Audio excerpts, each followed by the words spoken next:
जब तक हमारे गांव जिंदा है तब तक हमारी संस्कृति जिंदा है, और जब तक हमारी संस्कृति जिंदा है तब तक माटी की यह महक जिंदा है, तब तक ये गांव के रंग जिंदा है। इन्हीं गांव की सैर करवाते हैं हम आपको हमारे यह खास कार्यक्रम गांव की चौपाल में। नमस्कार दर्शकों, स्वागत है आपका हमारे खास कार्यक्रम गांव की चौपाल में। आज हम आपको ले चलेंगे गुजरात के ग्रामीण इलाकों में, जहां हम बात करेंगे ग्राम पंचायत और स्थानीय विकास की।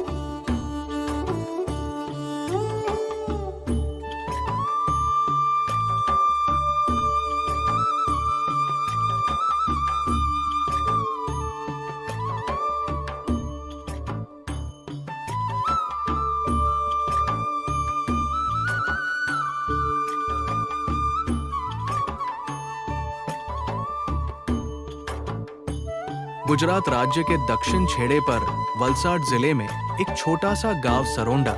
ये गांव केवल अपनी प्राकृतिक सुंदरता के लिए ही नहीं, बल्कि अपनी समृद्ध सांस्कृतिक विरासत और पारसी समुदाय के इतिहास के लिए भी जाना जाता है। समुद्री किनारे पर बसा सरोंडा गांव 738 हेक्टेयर में फैला है और गांव की जनसंख्या 2978 है। ये गांव के लोगों का मुख्य व्यवसाय खेती और पशुपालन है। गांव में लगे हरे भरे पेड़ गांव की सुंदरता बढ़ाते हैं और साथ ही एक स्वच्छ वातावरण का एहसास दिलाता है। गांव में स्थित पौराणिक महादेव का मंदिर न केवल एक धार्मिक स्थल है, बल्कि ये गांव के लोगों के जीवन का एक अभिन्न हिस्सा है। मंदिर के शांत और दिव्य वातावरण में हर कोई महादेव की कृपा महसूस करता है और यहाँ आने वाला हर व्यक्ति शांति और सुकून का अनुभव करता है। साथ ही गुजरात के दादा यानी श्री कष्टभंजन हनुमान जी महाराज का भी एक भव्य मंदिर सनातन गांव की पहचान दर्शाता है।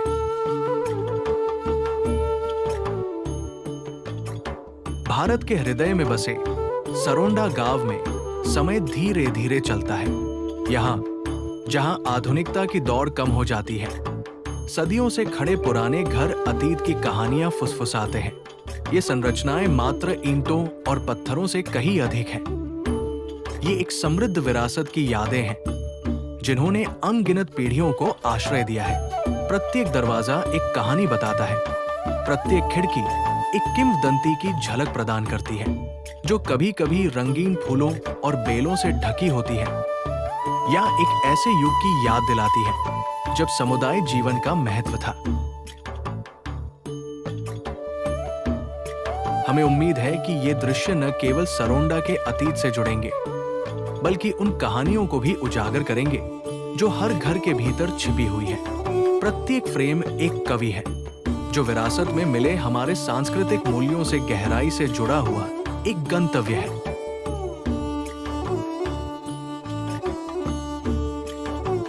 भले ही समय तेजी से आगे बढ़ रहा हो, सरोंडा के ये पुराने घर याद दिलाते हैं कि हमारी कहानियां हमारे अतीत में अंकित है, जो भविष्य को आकार दे रही है।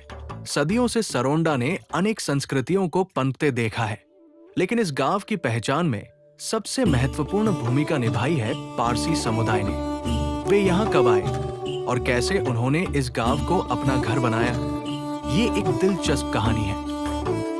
7वीं शताब्दी में जब ईरान में धार्मिक उत्पीड़न बढ़ गया, तो पारसी लोग अपनी धार्मिक स्वतंत्रता की तलाश में भारत आए। वे गुजरात के तट पर उतरे और धीरे धीरे यहाँ बस गए। सरोंडा उन स्थानों में से एक था जहाँ पारसियों ने अपना घर बनाया।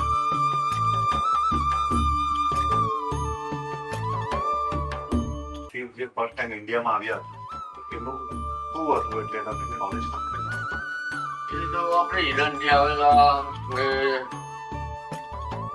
સંજન પછી ભારત નવસારી ગયેલા, પછી નવસારી જતા થોડા વાર પછી ઉડવાના, પછી મેઇન ફર્સ્ટ ટાઈમ હા પછી લાઈન પર જે આપણે પેલું પગ મોકલે તો ઉડવાના કે સંજાણ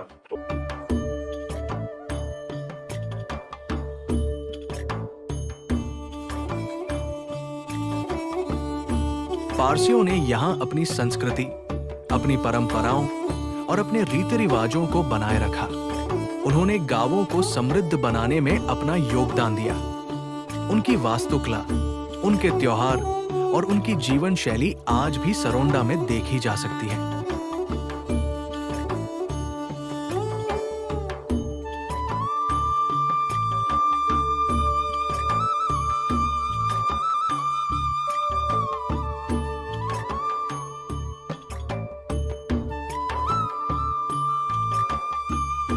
सरोंडा गांव में आई2 प्राथमिक शाला बच्चों के लिए एक महत्वपूर्ण स्थान है, जहां शांत, स्वच्छ और प्राकृतिक वातावरण में बच्चों को बुनियादी शिक्षा प्रदान की जाती है और उन्हें भविष्य के लिए तैयार किया जाता है।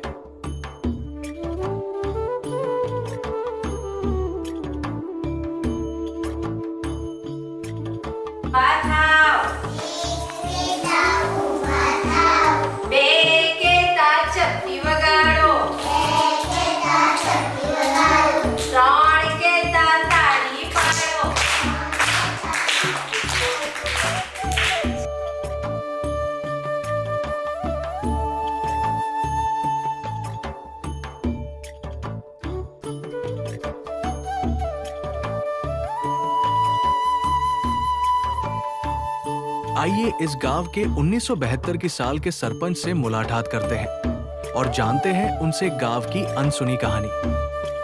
તમારું શું સાંભળ્યું છે કે તમે 1972 માં પહેલા સરપંચ હતા અહીંયાના? તમારી કેટલા વર્ષની કામગીરી હતી ને તે ટાઈમે શું હતું ગુજરાતમાં ને આજે શું છે ગુજરાતમાં તે વિશે તમે કંઈ બતાવો. 5 વર્ષ મેં કામ કર્યું.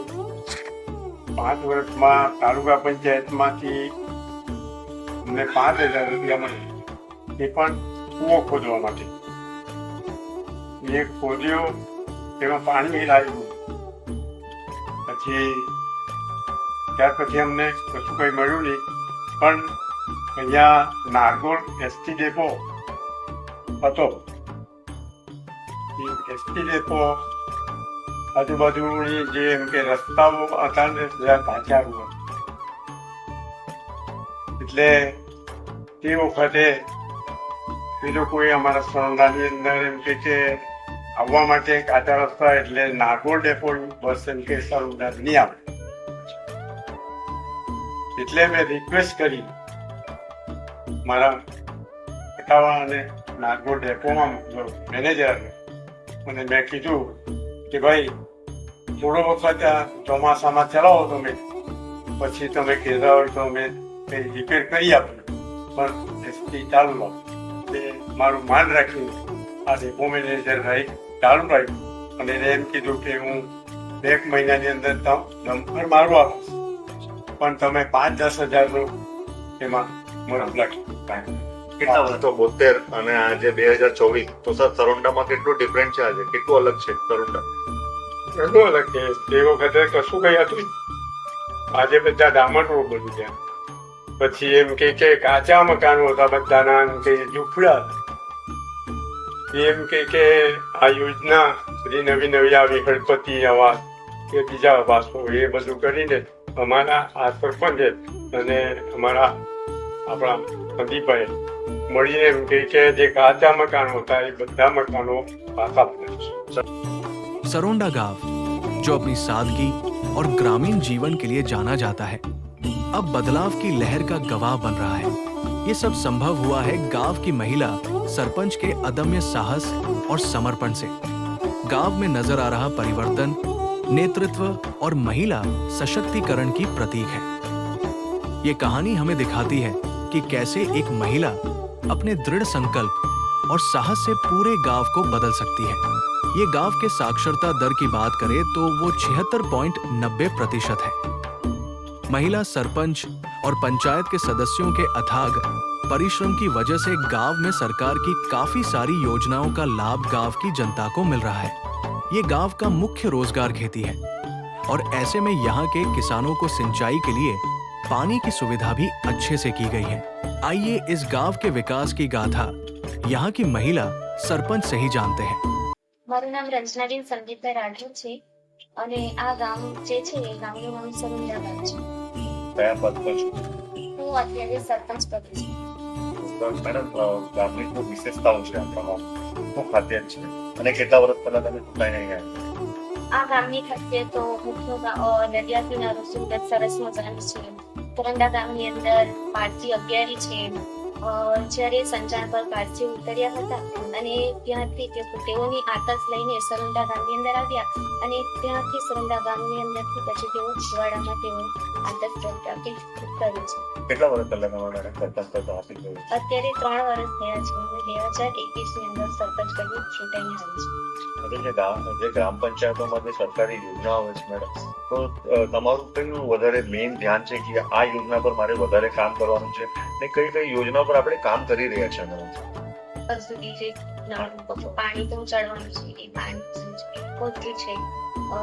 આપણા તાલુકા પંચાયતની અંદર જે 14 ટાંકીઓનું જે નિર્માણ થયું છે એ થોડું બાકી છે, પણ તે ટાંકીઓ દ્વારા દરેક ફળિયામાં પાણી પહોંચાડવાનો જે પ્રયાસ છે. મેઇન મુખ્ય પાયો જે શિક્ષણ ની જે નીતિ છે એ શિક્ષણના પગલા આપણે છોકરાઓને જે શિક્ષણ મળે છે એ મેઇન મુખ્ય પાયો એ લોકોનો બેઝ જે ગણિત હોય કે इंग्लिश હોય એ થોડો પાવરફુલ થાય એ માટે ये गांव में पर्यावरण के मद्देनजर मियावाकी जंगल बनाया गया है. आज के समय में सही मायने में देखा जाए तो पेड़ की आवश्यकता शहरी विस्तार में है, लेकिन आज का मानवीय पर्यावरण को दिन प्रतिदिन किसी न किसी रूप से हानि पहुंचाता है. ऐसे में गांव के सरपंच और गांव के आसपास में आई कंपनी के द्वारा यहाँ एक खूबसूरत जंगल का निर्माण किया गया है और देश के वड़ा प्रधान नरेंद्र मोदी जी द्वारा शुरू किए गए कैंपेन एक पेड़ मां के नाम के सूत्र को भी सार्थक करते नजर आ रहे हैं. ये खूबसूरत जंगल का निर्माण हमारे भारत देश के ग्रीन हीरो ऑफ इंडिया के नाम से प्रसिद्ध डॉ आर.के. नायर द्वारा किया गया है. ये खूबसूरत जंगल का निर्माण हमारे भारत देश के ग्रीन हीरो ऑफ इंडिया के नाम से प्रसिद्ध डॉक्टर आर.के. नायर द्वारा किया गया है. अगर गुजरात टूरिज्म क्षेत्र की नजर से सरोंडा गांव को चुना जाए तो यहाँ पर प्रवासियों की संख्या में बढ़ोतरी हो सकती है और यहाँ आए समुद्री किनारे को सही रूप से विकसित किया जाए तो ये गांव को गुजरात में दमन से भी खूबसूरत प्रवासी स्थल बनाया जा सकता है.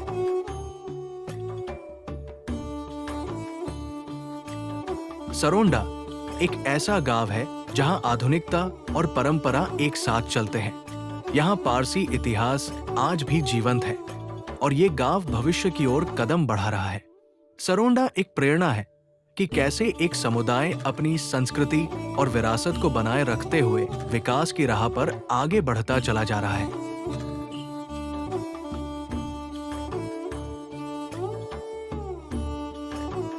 भारत की आत्मा गांवों में बसती है और ग्राम पंचायत इन आत्माओं की देखभाल करती है. गुजरात में ग्राम पंचायतें विकास की धुरी है जो स्थानीय लोगों को सशक्त बनाने और उनकी जरूरतों को पूरा करने में महत्वपूर्ण भूमिका निभाती है.